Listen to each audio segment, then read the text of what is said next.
357 AD, Emperor Constantius II visited Rome for the first time.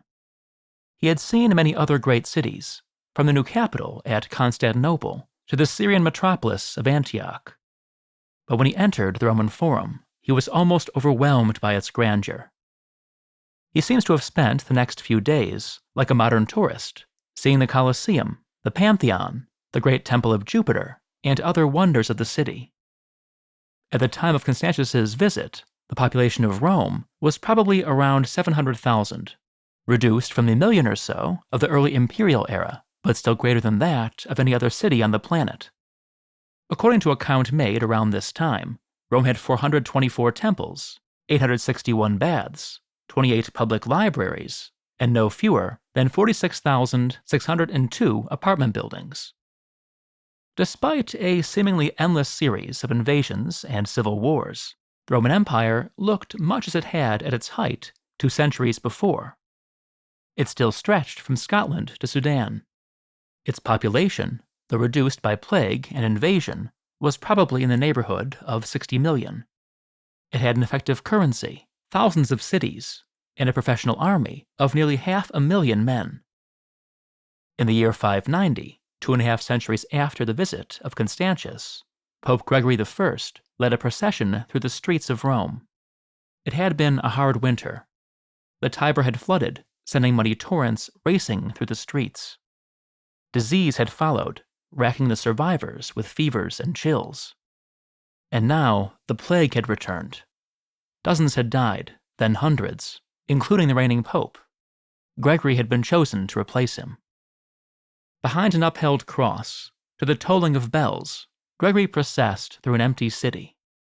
Perhaps 20,000 people still lived within the Aurelian walls, a paltry 2% of the population at the empire's peak. The Forum was overgrown, the Colosseum was a ruin, and gutted apartment buildings lined the streets, their walls collapsing a little more with every gale and frost.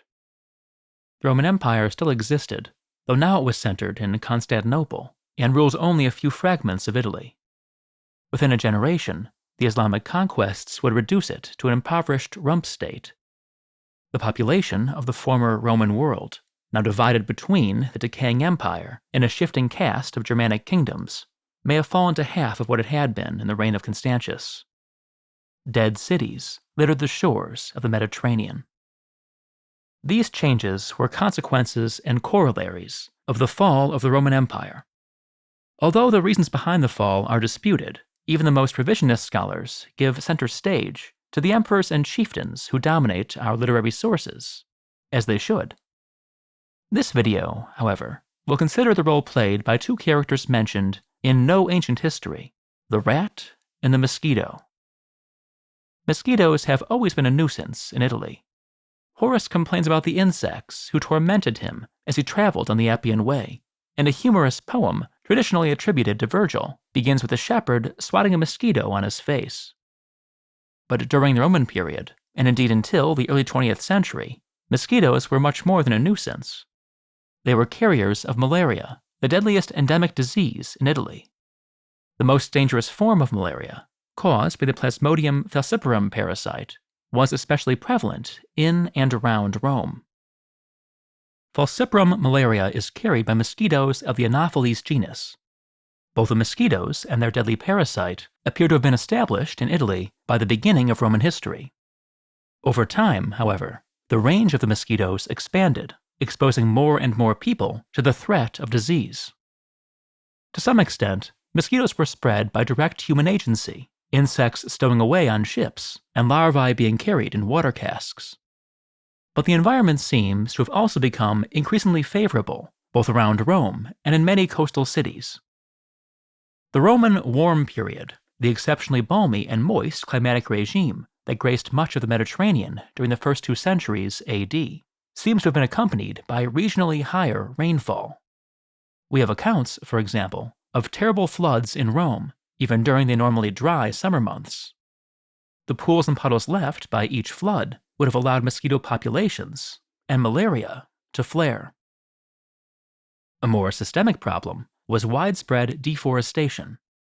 As Rome and other Italian cities expanded, The forests that mantled the hills above the coastal plains were cut, both for fuel and to clear new land for farming. Erosion on exposed and tilled slopes washed huge quantities of sediment into the rivers, choking their channels and producing marshy deltas. Speaking of deforestation, at the end of this video, stick around for a look at how our partner, Planet Wild, established a thriving new ecosystem in a forest devastated by drought. Returning to our topic, the building of Roman roads through marshes and along hillsides interrupted natural drainages, creating additional mosquito habitats. The aqueducts also contributed to the problem, especially in Rome, where they fed hundreds of fountains and countless stagnant pools. As mosquito habitats expanded, malaria became an increasingly dire problem. It has been suggested that the decline of the ancient Greek cities of southern Italy, almost all of which were located on increasingly marshy coasts, was at least partly motivated by debilitating levels of malaria. Silting created a malarial marsh at the mouth of the Tiber, and changes in local drainage patterns caused the Pontine marshes south of Rome to expand. Falciparum malaria was already hyperendemic in Rome by the time of Galen, who described the symptoms of what he called tertian fever with clinical precision. The scourge may have become even worse in late antiquity, when epitaphs from the catacombs reveal huge malaria-driven spikes in mortality during late summer and early fall. The impact of malaria on the health and population of Rome, Italy, and other coastal regions of the empire is difficult to gauge. It obviously increased mortality, probably dramatically in the case of the very young and immigrants from non-malarial regions. Pliny the Younger, for example, observed that people in the hills outside Rome tended to live much longer than those in low-lying areas. In the long term, malaria reshaped settlement patterns across Italy as people moved to escape the so-called evil air of the lowlands. Some Roman cities were completely abandoned as the regions around them became dangerous. Malaria also emptied parts of Rome itself and reduced the Roman Campagna, once a region of lush gardens and sprawling villas, to the lonely wasteland it remained through the 19th century. Profound though the impact of the mosquito was on the health of the Roman Empire, another pest proved even more dangerous. Rattus rattus, the black or ship rat, is native to Southeast Asia. It gradually spread west, following trade routes, and seems to have reached the Mediterranean during the Roman Republican era. The spread of rats is difficult to date archaeologically, both because rat bones are fragile and because excavators have historically paid little attention to the remains of rodents. Literature is of little help, since both Greek and Latin use the same word for rat and mouse. Artistic evidence is also lacking. There are, however, several indications that rats spread rapidly through the Roman world. One may be the growing popularity of cats, the classical world's sole line of defense against rodents. Another, as we'll see, is the growing visibility of a terrifying disease. But the best evidence is simple rat biology. Rats breed constantly and prolifically. A female produces up to 5 litters a year, and newborns reach maturity within a few months. The only factor that can limit population growth is the availability of food, and in the Roman world, rats found one of their favorite foods in unprecedented quantities. Rats love grain. So, of course, did the Romans, who consumed most of their calories in the form of bread. Every city and each military camp had granaries, and almost every substantial port was visited by grain barges. These became a rodent superhighway, carrying rats from Egypt and other grain-exporting regions throughout the Mediterranean. By late antiquity, to judge from bones found in Roman contexts, rats had reached northern Britain and the Rhine frontier. Besides being a nuisance to farmers and anyone else trying to store grain, rats can spread bubonic plague. Yersinia pestis, the plague bacterium, inhabits the guts of several species of flea.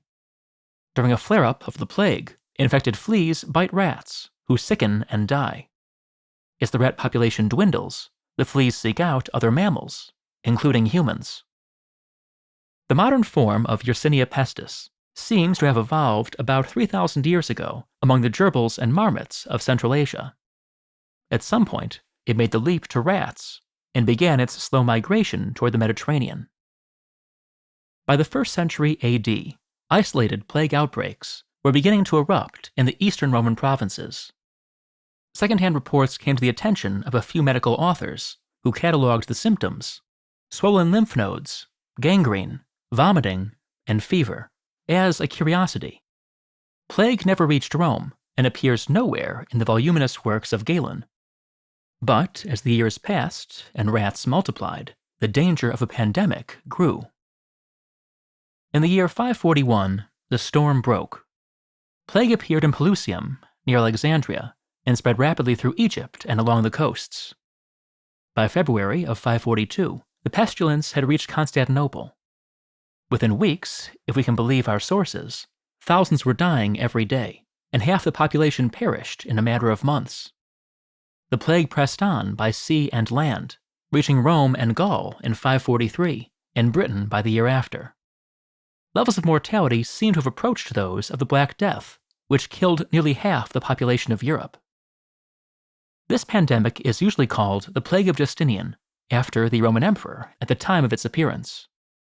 Justinian, famously, had set out to revive the Roman Empire. Before the plague, he had reconquered North Africa and Italy, codified Roman law, and built Hagia Sophia. After the plague, he seemed able to do little more than cling grimly to his conquests. Did the plague wreck Justinian's plans? Or, to return to the first part of this video, did malaria weaken Rome? In each case, the obvious answer would seem to be yes. But a better answer would be, possibly, to some degree.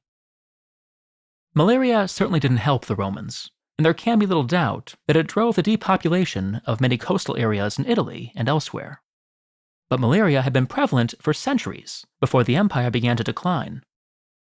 The city of Rome and the Roman Empire flourished despite it, and declined for reasons basically independent of it. Malaria robbed the Romans of human resources they could ill afford to lose. But to claim that it crippled the empire is to press the evidence too far. Plague made Justinian's project of reconquest, always a tenuous enterprise, more difficult. But even in this seemingly unambiguous case, we should be cautious. The evidence for overwhelming mortality is far from secure. And even if the plague killed half the empire's population, as some scholars believe, it should be remembered that the Romans had shown remarkable resilience in the face of the Antonine Plague and the Plague of Cyprian, two previous pandemics. Justinian's problems did not ultimately stem from the plague. The plague just made them harder to cope with. History is hindsight, and hindsight has a way of seeming clear. The job of an ancient historian is to build narratives, to seek causes, to draw conclusions from evidence that is scattered and often contradictory. The testimonia take you so far. The rest, for better or worse, is a leap of faith. History, in short, is never simple, and there are few historical questions more complex than the fall of Rome. If you're interested in the relationship between humans and their environment, I highly recommend Planet Wild's YouTube channel. Whether they're tracking Europe's last bison or cleaning coral reefs, Planet Wild releases a video every month documenting their missions to rewild the planet and repair damaged environments. These videos are not only entertaining, they also combine education with real environmental action, and it's all driven by a community that anyone can join to help our planet bounce back. Their monthly missions are based on community votes and vetted for high impact. I've already joined myself because I believe they're making a real difference. Planet Wild's latest videos, linked here, explore how they've transformed a dying forest into a strong, climate-resilient ecosystem, and how they're striving to save this tiny owl from extinction. You can check them out now. Thanks for watching.